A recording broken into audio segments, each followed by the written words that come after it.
40 years old male person ఆయనకు rectal cancer ఉంది. So rectal cancer అంటే చాలా లో రెక్టల్ క్యాన్సర్ ఉంది, అంటే ఏనల్ కెనాల్కి రెక్టమ్కి జంక్షన్ దగ్గర ఉంది, ఆల్మోస్ట్ దగ్గరలో ఉంది.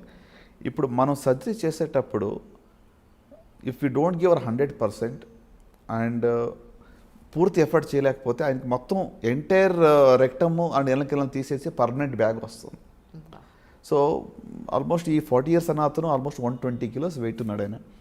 సో రోబోటిక్ సర్జరీ ఎంతో డిఫికల్ట్, చాలా లోపల ఫ్యాట్ ఉండటం వల్ల కష్టంగా ఉండేది. సో రీచ్ అయ్యి చివరికి with all the efforts and dedication ఏమింటే ఆయనకు ఉన్న ఆ యొక్క స్పింక్టర్ సేవ్ చేసి పర్మనెంట్ బ్యాగ్ లేకుండా దాన్ని మనం లోపలనే మళ్ళీ జాయిన్ చేయగలిగి బయటకు వచ్చినప్పుడు ఆ రోజు ఆల్మోస్ట్ 10 గంటల ఆపరేషన్ అయింది. ఆయనకి లైఫ్ లాంగ్ బ్యాగ్ లేకుండా అవాయిడ్ చేయగలిగే ఉన్నటువంటి ఆనందం పేషెంట్ కన్నా మాకు ఎక్కువగా ఉంటుంది.